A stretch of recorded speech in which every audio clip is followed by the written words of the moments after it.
All right, before we get to the episode, I want to let you guys know that we needed a little support, and we have been supported by Manscaped. So Manscaped has gone on and sponsored the Growth Now movement, and Manscaped is the best in men's below-the-waist grooming. They offer precision-engineered tools for your family jewels. Guys, look, the show needed support and I needed support. So I went out, I got the Lawnmower 3.0. This third-generation trimmer features a cutting-edge ceramic blade to reduce grooming accidents. And guys, you know, when it's about to be date night with your woman or, hey, a first date, I'm not judging, but you needed to clean it up down there, right? You needed to keep it clean and precise. And all of a sudden you get that accident, right? You nick your balls. It's one of the worst things that you could possibly do. It is painful for days, and you guys know exactly what I'm talking about. Well, this doesn't happen with the Lawnmower 3.0 from Manscaped. Look, this device is premium. The battery lasts for up to 90 minutes, so you can take a longer shave, guys. It's waterproof technology, allows you to groom in the shower, even has an LED light so you know where you are grooming. I'm telling you right now, it's nick-free. This stuff makes it so easy to trim your balls, saves you a ton of time so you can focus on the important things like your loved ones and your job. So make sure you guys go ahead and grab it. Let's get that bush to tush clean. You can get 20% off plus free shipping with the code GROWTHNOW at manscaped.com. Make your testes your besties, folks.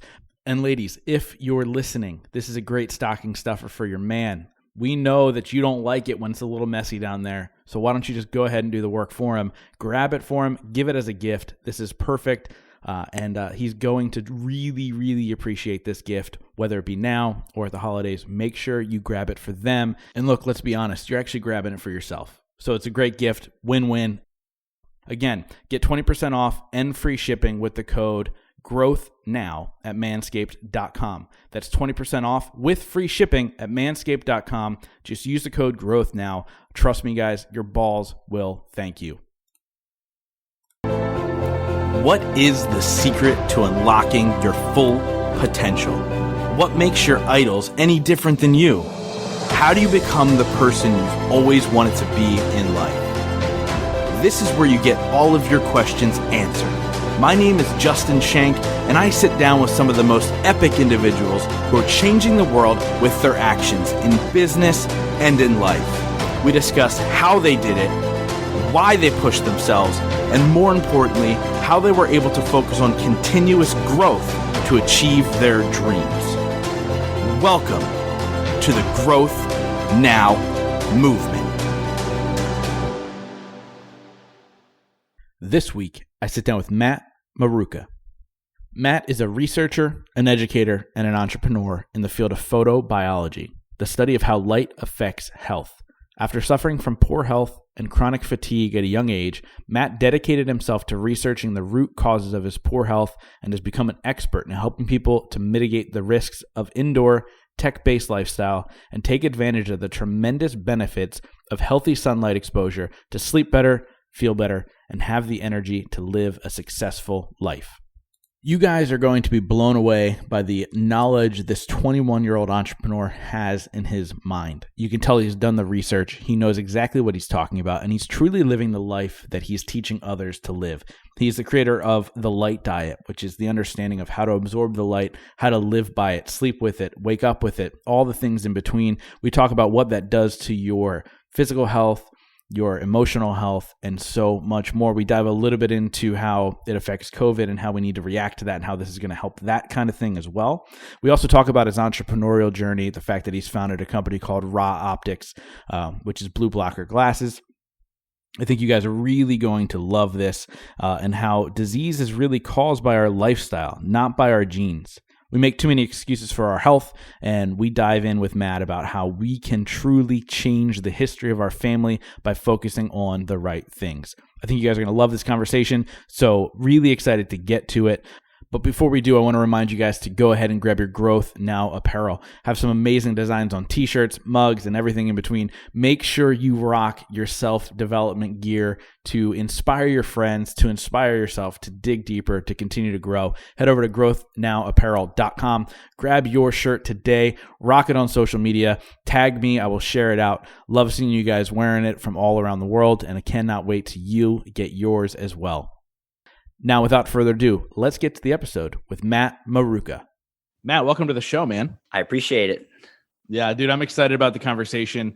When I got sent your information, I was like, yeah, this could be a lot of fun. We could go into a lot of different directions because of the research you've done, the studies that you've really put out there, and the idea of this thing called the light diet that I never heard of until I was introduced to you not even that long ago. And I'm like, this is so intriguing to me, especially because the strange place the world is right now with COVID and what's being said and how people are reacting and everything else in between, man. But why don't we take a second? Who's Matt? Like, who are you today? And then I want to break down how you got there, and then we're going to dive into what the light diet really is.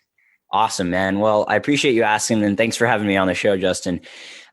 So Matt is, well, just a guy who's always been fascinated with learning and improving himself, just like you. And I was really impressed actually seeing your show and kind of the exposure you've gotten and the content you've been putting out. And so it feels like a great fit to go on to an entrepreneurial, self-improvement type of show, because people in this world want to get better. And I relate with that. That's how I always was. It just happened that when I was a young kid, I started facing a lot of health challenges.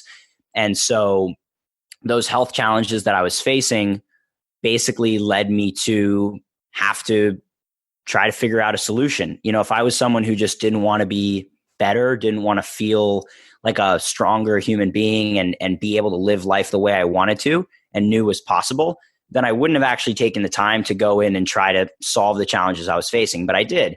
And that looked like a progression of going through Western medicine. And then I went into alternative medicine. And then I went into the paleo diet, really, really alternative thinking when it was 2014 and no one had even heard of paleo. And I was also 14 years old myself. I'm 21 now and I was born in 99. So, that led me to a even more fringe sort of world about, well, there's a particular blogger named Dr. Jack Kruse, a really fascinating neurosurgeon genius. I consider him like the Aristotle of modern biology, just so advanced in his thinking and understanding, being a neurosurgeon and all this stuff. And he was writing these blogs for the paleo audience, just for those who could understand what he was saying, basically saying that yes, diet and exercise and supplementation is very important. And this paleo concept is really onto something. And yet there's a much bigger facet of health that we're missing. And that facet is called circadian biology. And basically how all living organisms are controlled by light. And we contain these internal clocks called a circadian rhythm, essentially, that drives all of our biology and all of our biological functions and processes. And even though the paleo diet focuses on how about 10,000 years ago, we transitioned from a, ancestral diet of, shall we say, meats and fish and vegetables and eating what was available as hunter-gatherers, we transitioned to a Neolithic, basically agricultural diet, eating mostly cereal grains, which are much less nutrient dense, better for sustaining a population, but less good for the individual. And that was a huge shift. And the paleo diet is right to focus on the problems. And in the last 100 years, 50 years, we've really messed up our food supply with artificial GMOs and all kinds of other things. So they're focused on that. But Dr. Kruse was just highlighting how before food was even something that organisms consumed, we actually lived off of light. And in the last only 30 to 50 years, we've radically changed our light environment in ways that have never, ever happened before, just like our food. And it just so turns out that the light environment is actually more foundational to our biology even than the food, because it controls the mechanisms that basically control how we process and digest our food, our metabolism, how we sleep, how we repair, how basically we think. I mean, every single aspect of our biology is underpinned by light, which controls our mitochondrial function, which is the centerpiece of our metabolism and how we generate energy from food. So you could go ahead and fix your food diet with the cleanest, healthiest foods. But if you're living an indoor lifestyle, to sum it up, if you're living that indoor lifestyle that we've all transitioned to really today, then no matter how good the diet is, our fundamental systems of our circadian rhythm, our metabolism, our energy production and so on are still out of sync and not going to be able to function optimally. And so we're still going to have a lot of the problems, the diseases of the modern age, which the data now indicates are caused more by, again, our indoor lifestyle than by the food we're consuming. So that was just like a mind blow for me. And then, of course, things progress over time. You learn more, and you learn about Joe Dispenza, and you get into spirituality and see that there's a whole other world there as well. But that's kind of who I am, and how these circumstances that were challenging in my high school years led me to starting my company and getting interested in summing up all the things I learned into what I call the light diet now, to be able to kind of teach it back. And it's just getting started, really. Yeah, man. And it's wild. And I want people to remember what you kind of grazed over so quickly is that you're only 21 years old. Like the amount of knowledge that you're able to store in your brain is unbelievable, but it shows that you have this real passion. And I want to kind of dive into that really quick about how at the age of 14, when you started this journey, first of all, was this from your parents? Like at 14 years old, most 14-year-olds aren't like, shit, I need to change up my diet so I feel better. They're like, no, let me just keep eating pizza and see what happens. Like, how did that even come about at 14 years old? And why were you so intrigued by this? Yeah, man. Honestly, my first visceral response is like pain and suffering, and I think that's what drove so many people, like Elon Musk, for example, a lot of people to just want to do things differently. Not the best circumstances, obviously, but it does something that gets people to change. And truly, I think that was it. I was in so much misery with chronic gas and bloating, headaches, fatigue.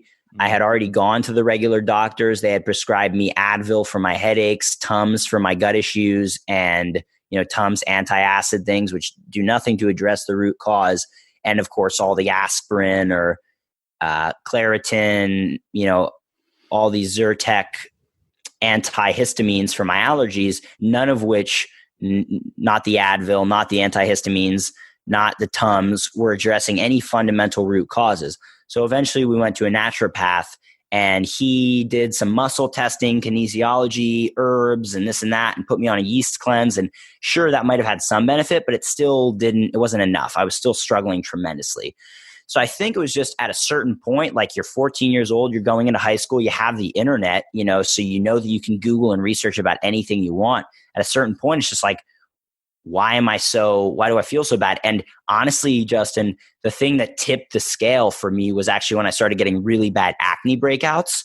So that was something where, to be honest, I wasn't that motivated to fix these health problems. I was just like accepting that was my genetic destiny, which is the biggest problem in modern medicine and biology, is the belief that our genes determine our life. This is like a belief system called neo-Darwinism. It's all about the gene driving life, and this couldn't be further from the truth. The environment is actually what drives life. We're just a play between basically our genetic code and our environment.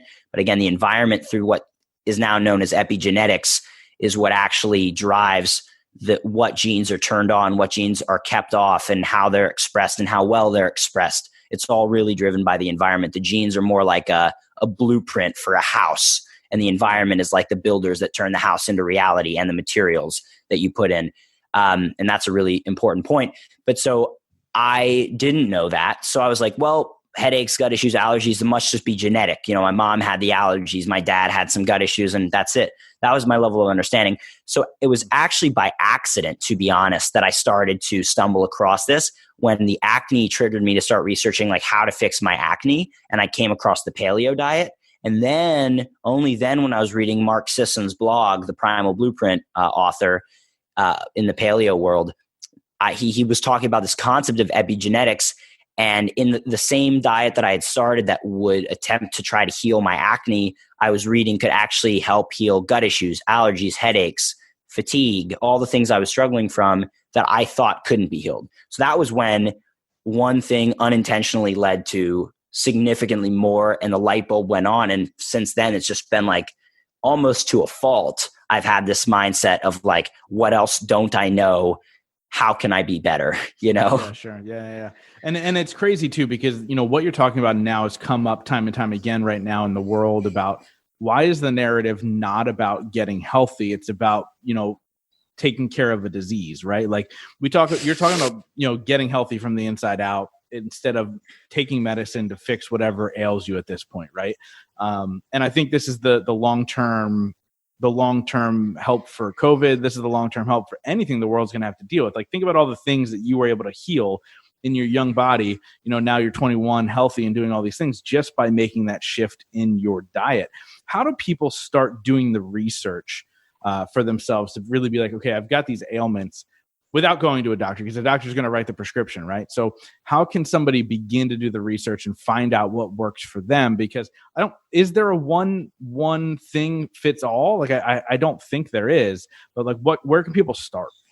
Yeah, that's a really great question. Having spent the last 7 years trying to figure out the answer to that question, I feel that I could address it somewhat well.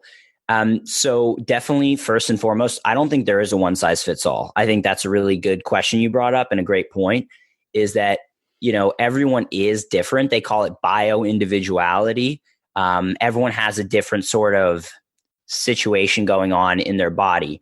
However, I think that functional medicine and a lot of approaches to health almost take it too far. Like, all that they talk about is bio-individuality. Everyone's different, and all these things.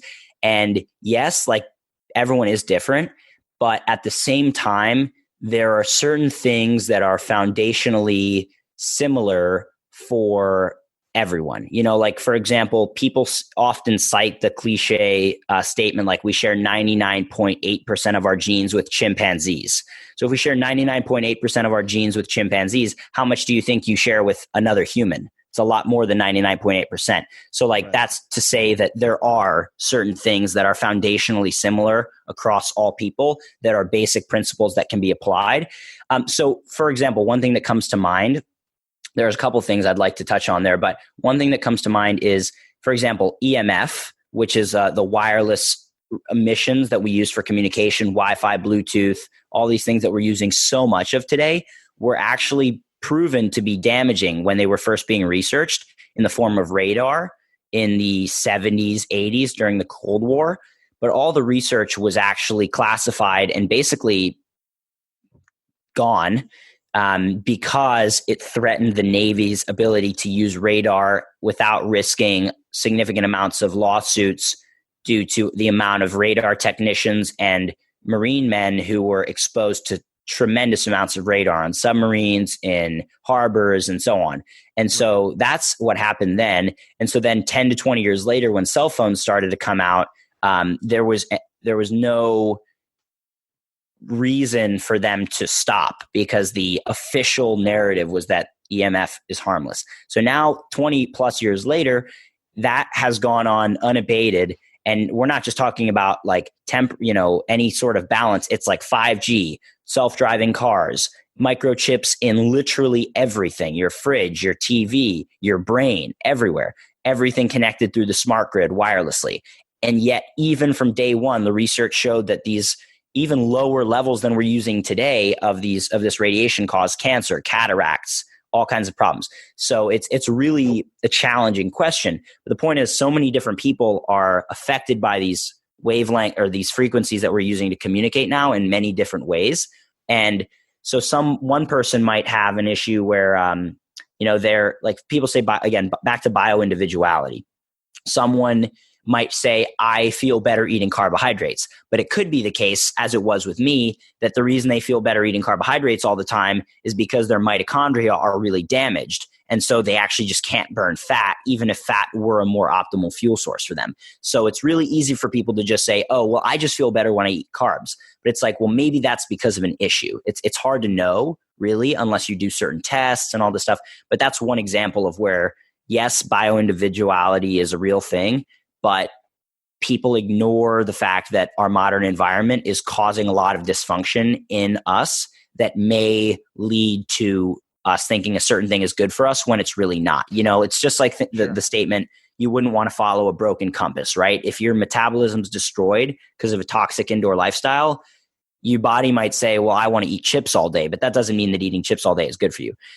So that's one facet. Now, there are where I do believe bio-individuality is really real and important is when it comes to differences between human haplotypes, it's called. So our mitochondria, as we migrated out of Africa, these mitochondria are our cellular engines that basically are our lifeblood as living organisms. As a complex organism, mitochondria are what allowed us to go from being single-celled bacteria and archaea to super complex organisms, because just like a business owner delegates many of his roles so that he can focus on the higher level things, in the same way, a group of basically organisms decided, I use the term loosely because it was more just like physically favorable, but these mitochondria would take on the delegated task of just doing energy production, so that each individual organism didn't have to focus on energy production and scavenging for nutrients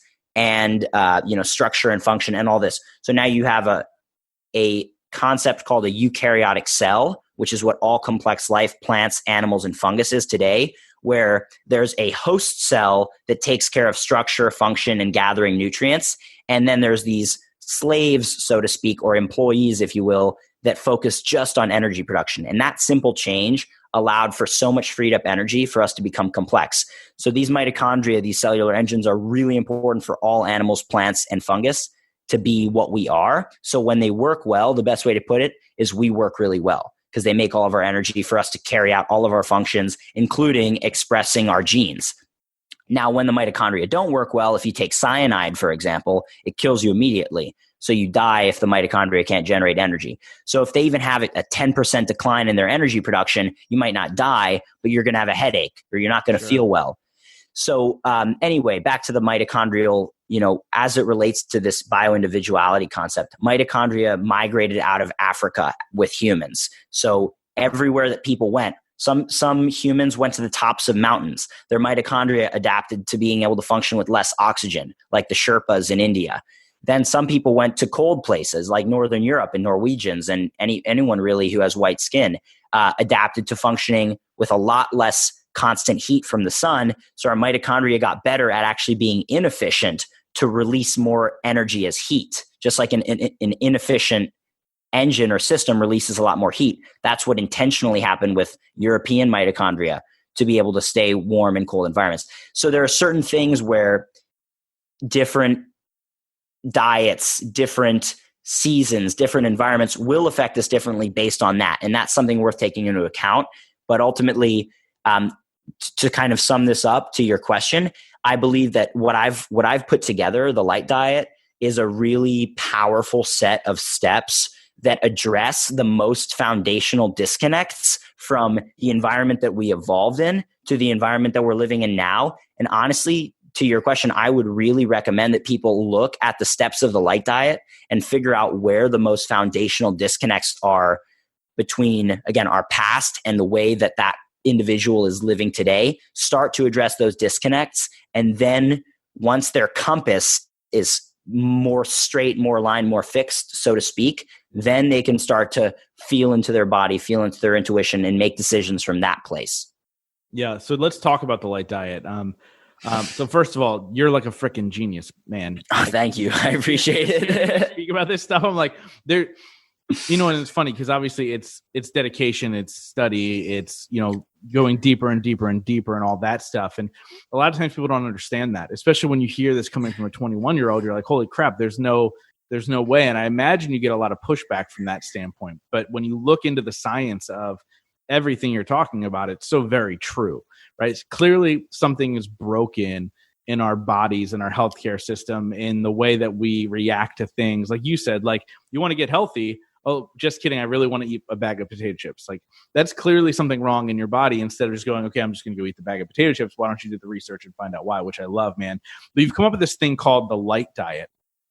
And obviously doing some research, I'm like, this makes a lot of sense.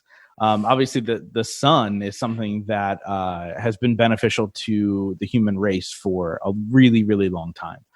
So let's dive into that a little bit. So what is the light diet? And then I want to break down, how did you come up with it and why is it such an important thing for you to talk about? And obviously now it's become your purpose. And look, we're not even touching on the fact that you already own a successful business that sells blue blocker glasses and all these other things. Like this goes beyond that.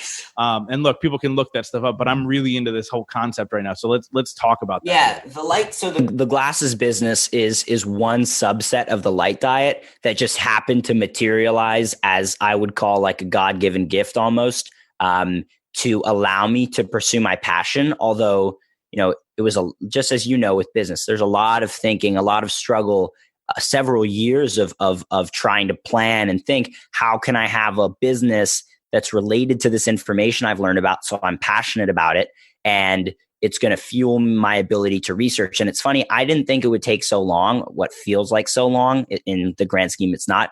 But 3 years after starting the business, just in the last month or two, I've got an operations manager who's fully up to speed now, so that I can finally start to transition back into my passion of more research and learning, which is super exciting. I just launched the Light Diet podcast, which will be like a repository for a lot of this information.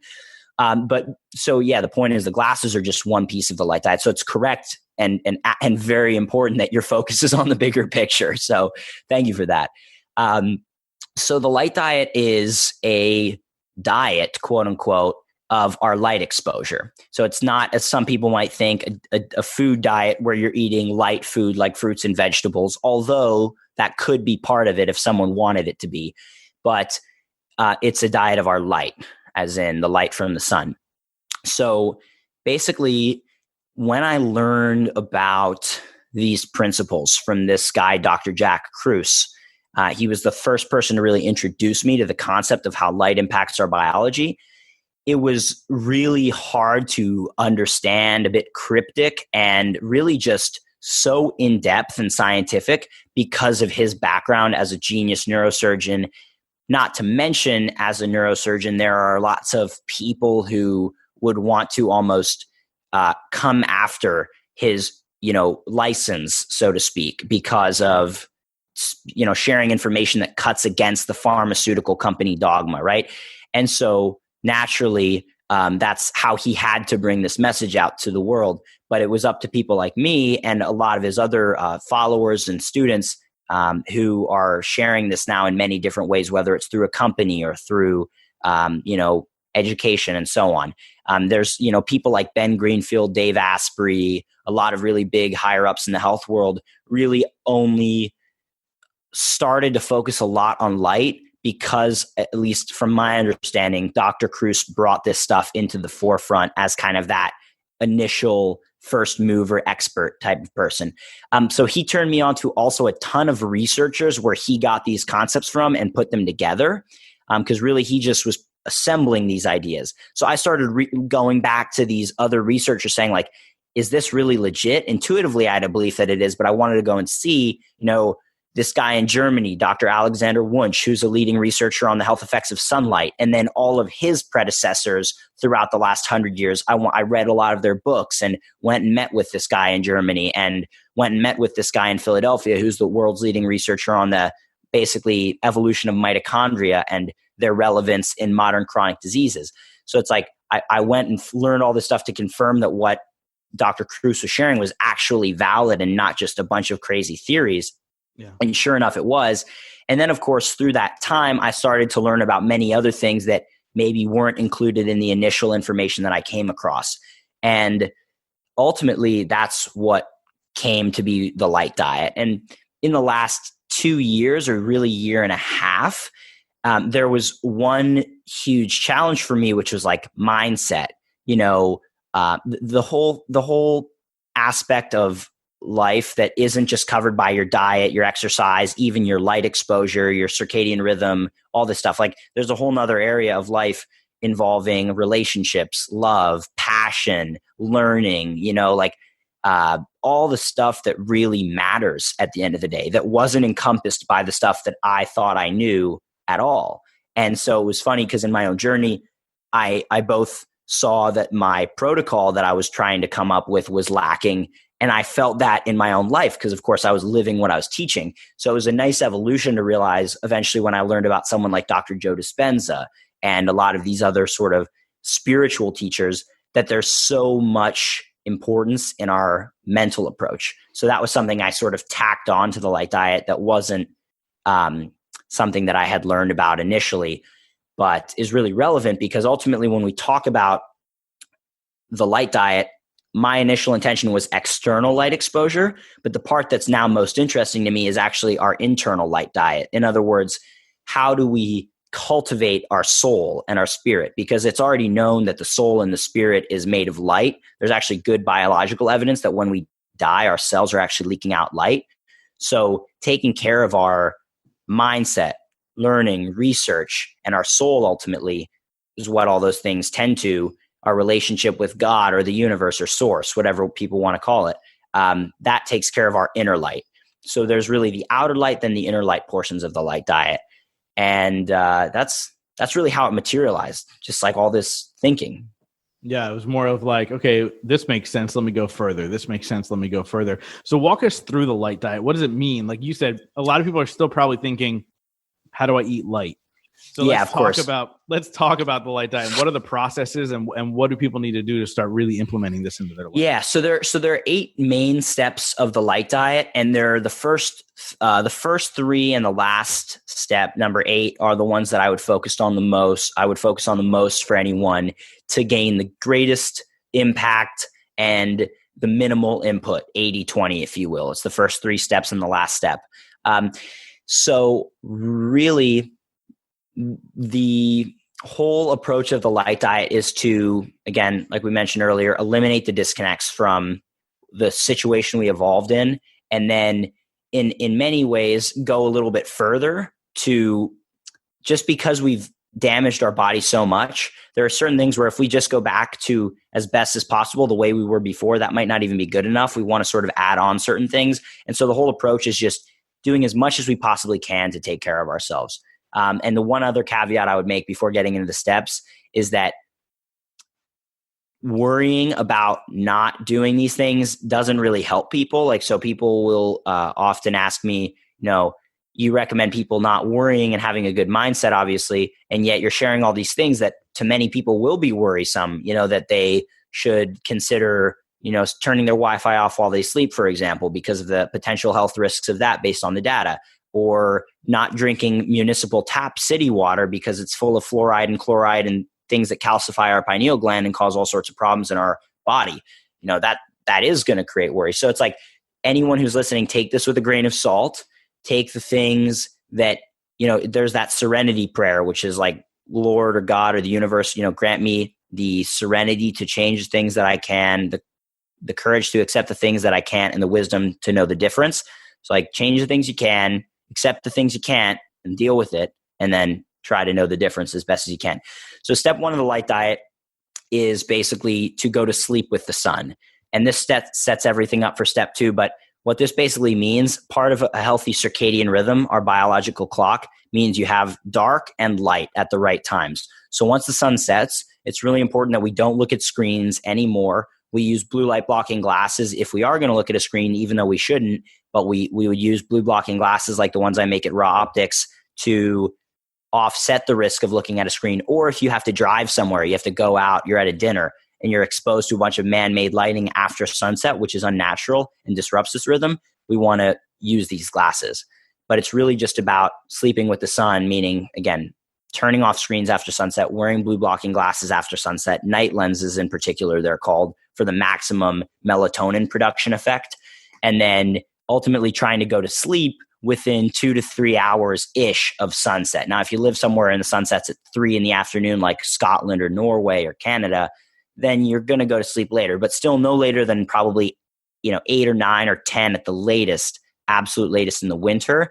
And then I'd say, again, 9 or 10 at the latest in the summer. And that's kind of step 1.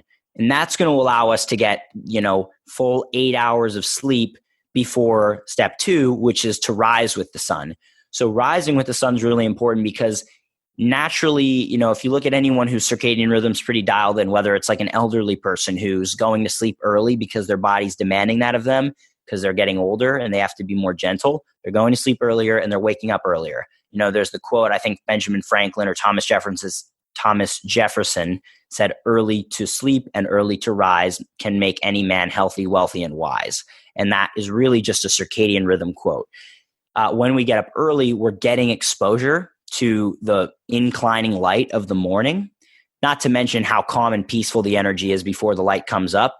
But when the light does start to come up after some darkness, that signals our whole brain, our whole circadian rhythm to get all of these processes in our body going. All of our hormones for the day, neurotransmitters, they're all stimulated by that initial incline in light. So imagine if we're waking up and we're just going and having our coffee and taking a shower and not even going outside.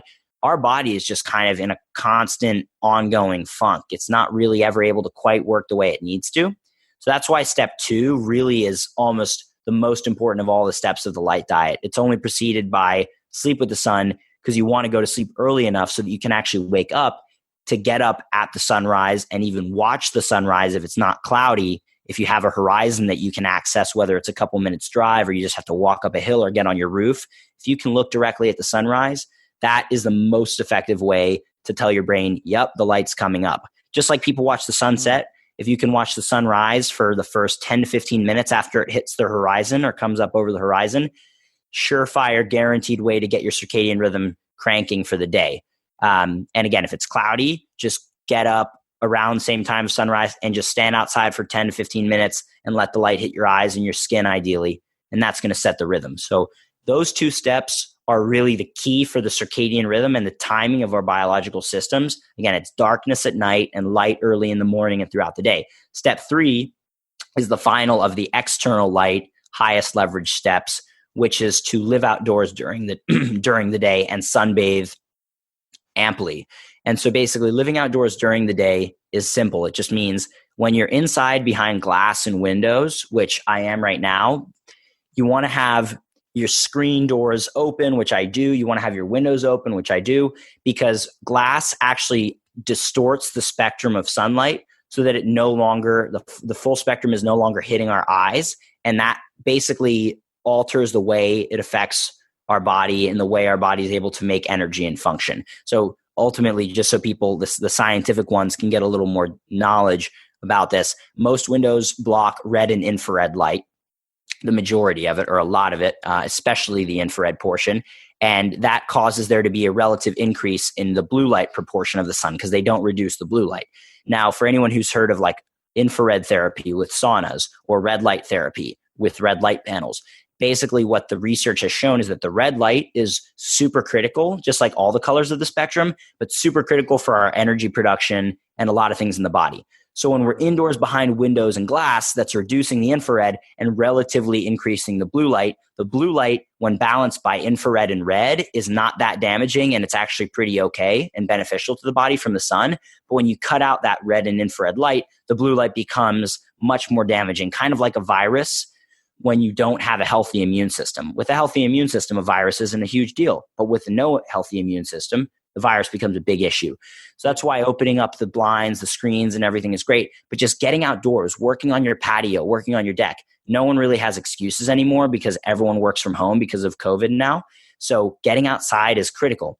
The other thing is actually getting into the direct sunlight, not just being outside of the windows and the walls, but actually sitting in the line of the sun.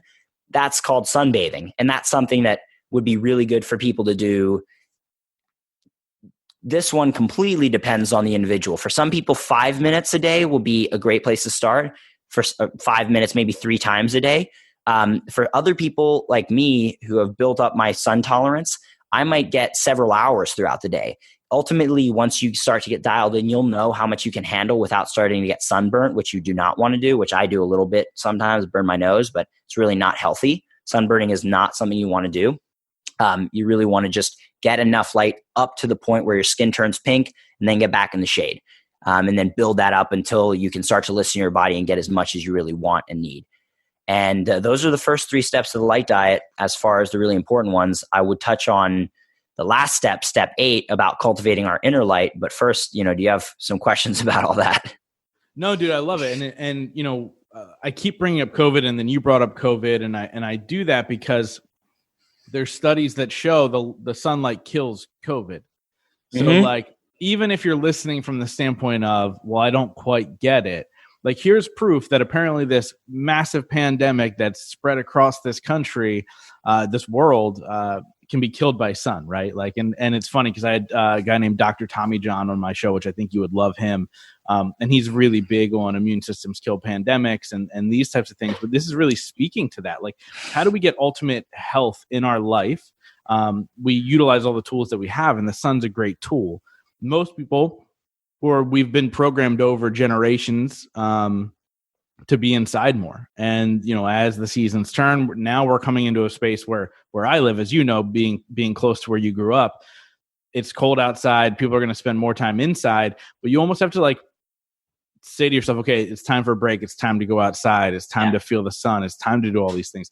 And then the red light therapy, I actually just had recently somebody come into my office and set up red light therapy here in my house. And it's something that, you know, just from an energy boost standpoint was like, bam, okay, cool. Time to move forward. This was great. Now I wish I had it all the time. I don't, but that'll have to change now after speaking to you. But yeah, I mean, no, obviously you've handled so many questions that would have came up because you're just so well educated in all this stuff. But I'm curious into the inner work as well, because this is something that comes up a lot on my show. The spiritual side of things. How do you get healthy on the inside? Because look, there's so much going on inside of our body from a spiritual standpoint that then affects everything else around us. So I'd love to hear your take on that. Yeah, I think it's fascinating. I do not, with the first 3 steps and really the first 7 steps of the light diet, all the research I've done, I'm qualified to call myself an expert on those subjects, circadian rhythms and light and all this stuff, and building my business and so on. When it comes to step 8, I would like to be an expert, because if I become an expert on the inner light stuff, I will maybe be enlightened or closer to it. But, and it's funny that term actually enlightened is using the root light. It really matches nicely with what the light diet's trying to teach, of becoming more light as an individual and less matter, as Joe Dispenza talks about. But anyhow, so the intention with step 8 is really just to put out, even though I'm not the primary expert on this subject, put out that sort of disclaimer, so to speak, that if you do all of the first 7 steps perfectly and you're living in nature and you're connected and you're in the sun and you're living outdoors, that will put people in a really great state of mind. And generally you'll feel amazing. You'll have a ton of energy and you'll just be really great. But if you have old belief systems that are limiting you, like I have, you know, like pretty much everyone has, or has had, or you are chronically living in fear, again, probably because of old belief systems, or you have no passion in your life, or you are having trouble forgiving someone and you're literally living your life in hatred about that. Like, all these things essentially will cause you to be in a chronic state of stress. And biologically, physically, what that actually correlates to is our body leaking light. So when we're in a stressed state, there's actually data from the researchers who are studying cells and putting stressors on them and, you know, testing the light called biophotons emitted by individual cells, because cells actually emit light to communicate. But basically, when a cell was stressed, put under some kind of stressor, it would actually leak more light. It wouldn't retain its light as well. So it adds a whole new layer of truth to the teachings of spiritual masters from the East, who are often considered to be woo-woo, you know, snake oil salesmen or whatever by the Western medical system, because they say the evidence isn't there to support that information, but actually it is. They're just not aware of it, because it's Russian and German biophysics research from the last 100 years.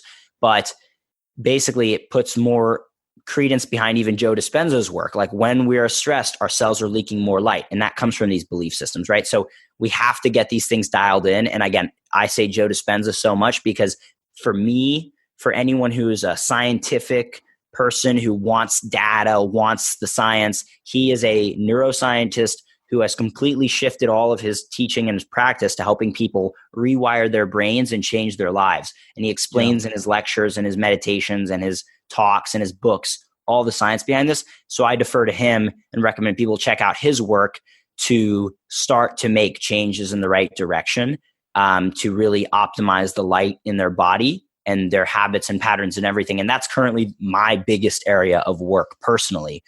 And if people want another even deeper layer, there's a guy named Dr. Barry Morgulin, who has been a guest on Bulletproof Radio with Dave Asprey, Ben Greenfield Fitness, and a few other podcasts.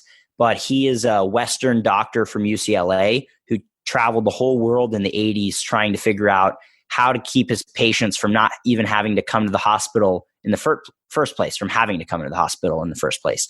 And basically found, of all the things he found in the world, nothing that really answered his questions until he made it to China, to a very rare, hard to find sort of discipline that is the father-mother discipline of all of traditional Chinese medicine, the direct descendant of the teachings of Lao Tzu. And this is called basically source energy practice. But he, on his on these podcast appearances and on his website, Energy for Success, has some really fascinating courses, lectures, information about how these practices from the ancient Chinese can be utilized to optimize ourselves and our lives, no matter what era or age you're living in. And my belief is that these ancient practices are the things that these people living in the mountains thousands of years ago figured out how to best strengthen our inner light and cultivate that so that we could do the best no matter where we are, no matter who we are, no matter what we're doing as a human being. And they're not the only ones. Joe Dispenza, Dr. Barry, there's the Ayurvedic experts and masters. There's, the Deepak Chopras of the world. There's Yogananda and all these Kriya yoga practices. All of these, I believe, act on the same systems. Tai Chi, Qigong, acupuncture even. But I recommend that these are things people don't ignore, that they look into, because of the data that I've learned fully implies that they are important and it isn't just woo-woo stuff. So that's really step 8. Dude, I love it, man. And clearly you're a man of ritual, right? And so one thing I ask every single guest is, what is your definition of success? And what are 3 things you do every single day to ensure that success for yourself? But for you, I have to take it a step further because of what you just talked about. What are 3 things beyond the light diet that you do to ensure success for yourself? That's a great question. So my definition of success, which I'm always working on myself, is just being at peace, being calm with one's life and at peace with one's life. I've used to think success was, being super wealthy and having my business be making a certain amount of money. But I realized these things, they go up, they go down. Sometimes they're really amazing. Sometimes it's a little harder, but that's that attaching, as the Buddha said, attaching to that external stuff for success will always lead to struggle. So having just peace with wherever you are, that for me is success. And I'm always working towards that. On a daily basis, besides the light diet, the things that I do, I was going to say the main things are, getting sunlight.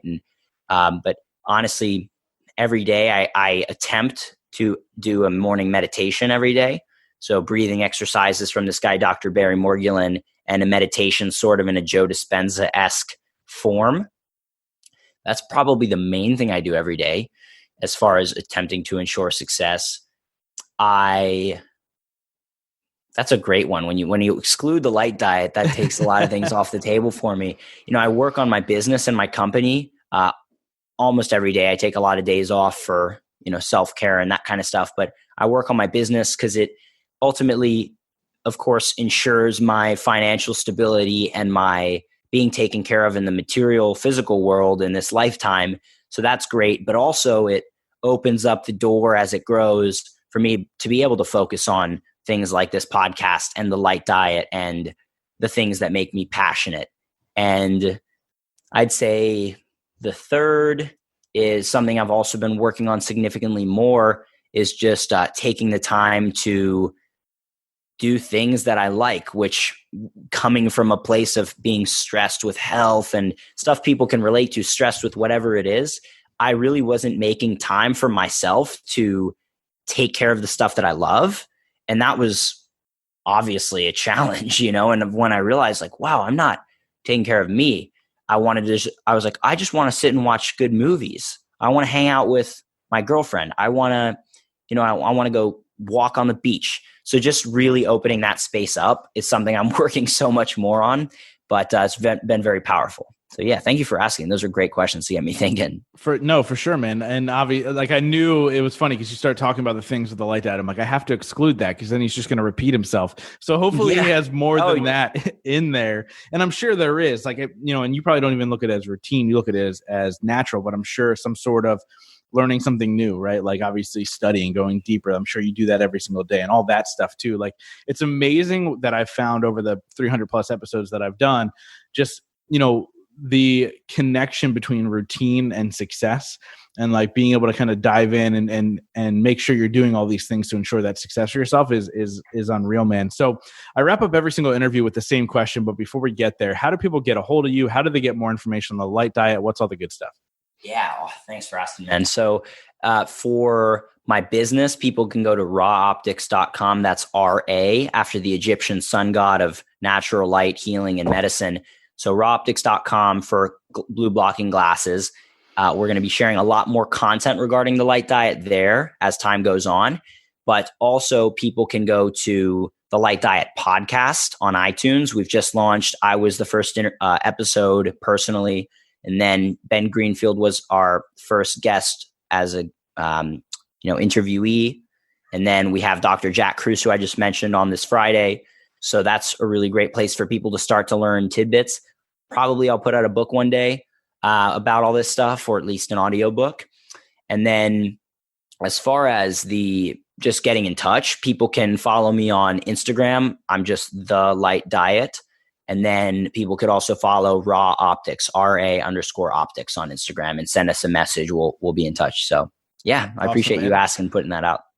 No, I love it for sure. And I'm definitely going to check out the podcast. Congratulations on the launch, by the way. Like, I feel like that's my world. So whenever somebody new joins the fray, I get a little bit excited, which is cool to see, man. And the information needs to be heard. So thanks for sharing that. And like I said, I wrap up every single interview with the same question. And that question is, in your life, what has been your biggest moment of growth? That's a phenomenal question. Take a second for that one. I think probably one of the biggest moments of growth, if not the biggest, was when I want to say just whatever time it was that I suffered and struggled the most was probably the biggest moment of growth. So it's hard to pinpoint an exact circumstance, but I think back to when I was, 14, 15 years old, 16 years old, going through the trials and tribulations of trying to heal my health, using the diet stuff we talked about, not getting the success that I really wanted, and learned ultimately about this deeper level of stuff that's always going deeper. But there were points where I was just so miserable, struggling so much. And ultimately, like, I just had to eventually pick my head up and just be like, I'm going to figure this out. Like, I didn't at that time have the wisdom to ask for divine help or some, from the universe, God, source, whatever, again, people want to call it. But at least I was able to say, like, this can be solved and it doesn't have to be a struggle. So for me, that kind of time was definitely the top of the list. Awesome, man. I love it. Matt, thank you so much, dude, for coming on and sharing your wisdom and really helping the world heal in such a way that you're introducing it to a whole new group of people, which I love, number one. But thank you so much for packaging it together and pushing it out. And if there's anything I can do to support you, man, let me know. But this has been phenomenal. It's been phenomenal, man. Well, what we could do, and we can chat after, but we can come up with a discount code if anyone in your tribe wants to get some of our glasses, and then maybe we'll just put it in the show notes. Yeah, man, let's do all that. We'll figure that out, guys. So make sure you check out the show notes because there's going to be something in there that we haven't discussed yet on the show. So make sure you check that out. But Matt, thank you so much, man. I appreciate it. Yeah, my pleasure. Thank you, Justin. Thank you guys so much for being a part of the Growth Now movement. This is how you can really help me out. If you guys enjoyed this episode, please share it out on Facebook, Instagram, Twitter, all that fun stuff. And let's grow this movement to epic heights. And it's all going to be because of you guys. Thank you so much. And we'll see you next week.